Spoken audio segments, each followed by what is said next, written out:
What's up guys, Nathan here, and today I'm going to give you the top 5 habits of successful poker players. This is what professionals and semi-professional poker players do. Let's jump right into it. Alright guys, so through my 15 plus years in this game, many of those as a professional, having coached hundreds of students at the small and mid-stakes games, I can say that these are the top 5 things that I find that the winning poker players do consistently, and I'm going to break them all down for you in today's video, and these are in no particular order, but let's jump into it. So number 1 is they find the optimal play. Guys, often in poker, there are 3 different paths you can take. There's a bad play, there's a good play, and then there's an optimal play, aka the great play. This is something I talk about in my 3rd poker book. And the biggest takeaway here is that successful players make the optimal play, the great play, much more often than 90% of other poker players. Let me give you an example here. You have 9-8 suited, 9-8 of hearts on a flop of king 6-7. There's 1 heart, a spade, and a diamond on that board. So we have an open-ended straight draw and a backdoor flush draw. If you guys don't know how to read boards quite correctly like this yet, just make sure you download a copy of my free poker cheat sheet. That'll be the top link in the description below. I also have hundreds of videos on this channel showing you how to play draws like this, so make sure you're subscribed as well. But basically, this is a decent spot, guys. We're gonna assume we're the pre-flop caller in this situation.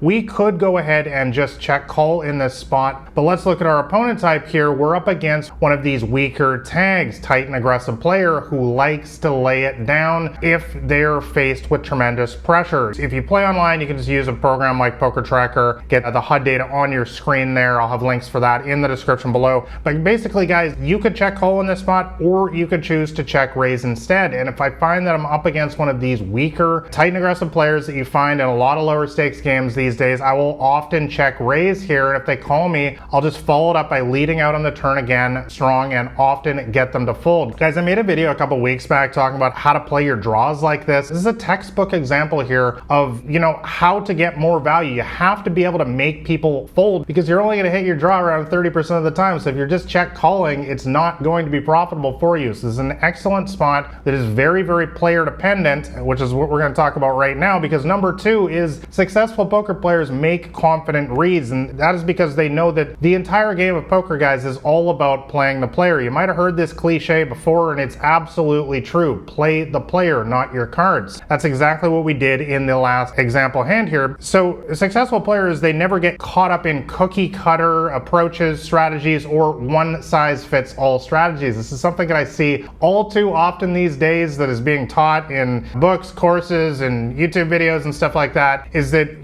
there's only one way to play this hand. You have to be raising 100% in that spot with ace king. No, guys, that is not the optimal way to play poker. There is often a different strategy that works versus all 5 major player types. I discussed this in excruciating detail in my brand new Elite Poker Training University course, 17 plus hours of advanced poker lessons. There'll be links to that in the description below. You can enroll right now, but basically I have hundreds of examples in that training course walking you step by step through how I play each situation differently versus every single player type. Like, for example, in the hand that we just went through, check raising in that spot versus a nit would often be a very poor decision because nits, of course, are the tightest player at the poker table. They're very passive and they often don't back down. If they're betting, they often have something. They have the king on that board there, and therefore your check raise and then lead the turn strategy is often just going to be lighting money on fire. So guys, make sure you're making confident reads at the poker tables, understanding that there's a different strategy versus every single player type. All right, let's move on to habit number 3 that successful poker players do, and that is that they never play in a bad poker game. Guys, I've talked about this endlessly on this channel before. Amateur players like to sit down in any old poker game and they wonder why they don't have the success that they want. Successful players, on the other hand, will never ever do this because they know that all of the money in poker comes from the recreational players, primarily the whales and the maniacs. Guys, this is where literally 90% of your profits are going to come from. You're not going to get highly successful in poker trying to outwit other strong, intelligent, thinking opponents. We're watching videos like this. We're reading poker books, studying training courses, hiring coaches. Guys, even if you study more than them and you have more emotional controls we're going to talk about in a second, you're only going to have a very small advantage versus these players because they don't make large fundamental mistakes. That's what the recreational players do. They play tons of bad hands, they chase terrible draws, they call down with bad hands. Everything that you've seen these players again and again at the tables, and while they do get lucky sometimes, again, we're going to talk about that in one sec, over the long run, the force of math takes over and they lose in a massive way. They literally bankroll the entire poker industry, guys. So all successful poker players know this. They will never sit in a poker game unless there is at least one clear recreational poker player at that table. I think that's enough said. Let's move on to success habit number 4 of all successful poker players, and that is that they understand that poker is all about the long term. I just mentioned this a little bit in the last one. Successful players, guys, they never worry about their day-to-day results. That is something that amateurs do. They obsess tremendously over the fact that their,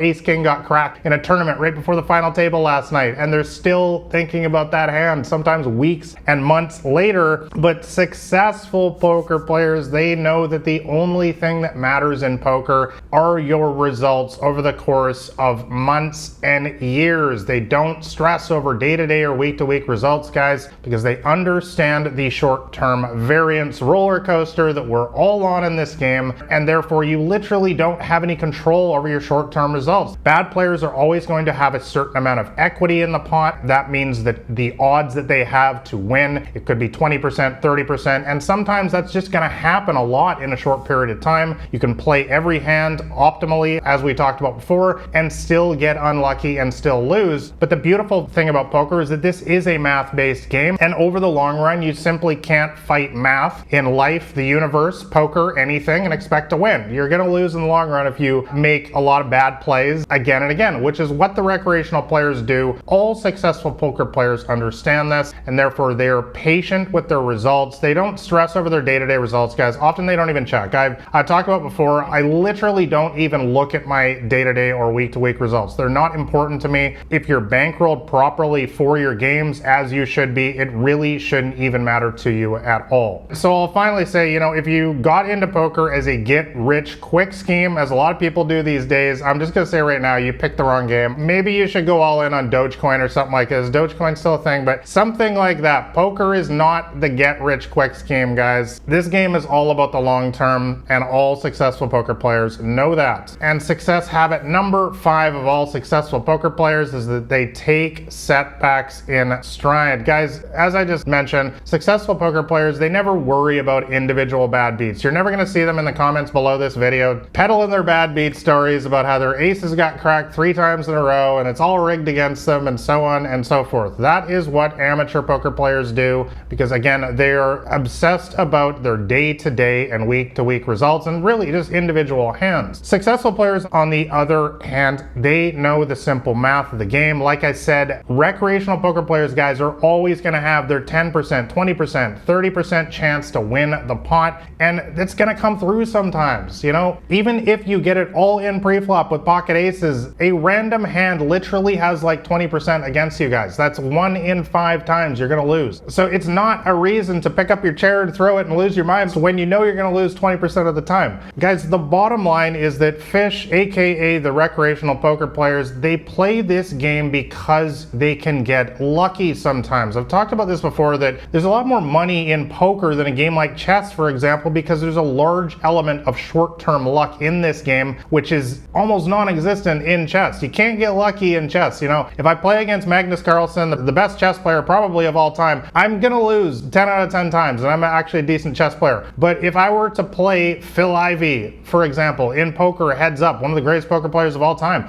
I'm gonna get lucky sometimes. He's not gonna beat me 10 out of 10 times. I don't expect to probably have a long-term edge versus him. He's a great poker player, but I probably could beat him 2 out of 10 times, 3 out of 10 times, maybe 4 out of 10 times. You guys get the idea. The reason why the game of poker runs is because weaker players can continue to delude themselves that it's all about their bad luck. Guys, that's why they get no results if they just stop getting so unlucky. So guys, I call it almost like a fish tax. You can refer to it as that. When the weaker player gets lucky against you, you should be happy about that, guys, because it gives them that vindication that keeps them in there, that says, see, I told you I'm a good player. See, there's the proof. I can win sometimes. That's what keeps them in, guys, and fueling your profits at the poker table. So why would you ever get emotional about it? Guys, those are the top 5 habits of successful poker players. Like and subscribe if you found this video helpful. And also, if you want to know my complete strategy for crushing small and mid-stakes games, make sure you grab a copy of my free poker cheat sheet. That'll be the top link in the description below. Thanks for watching, guys. I will catch you next time.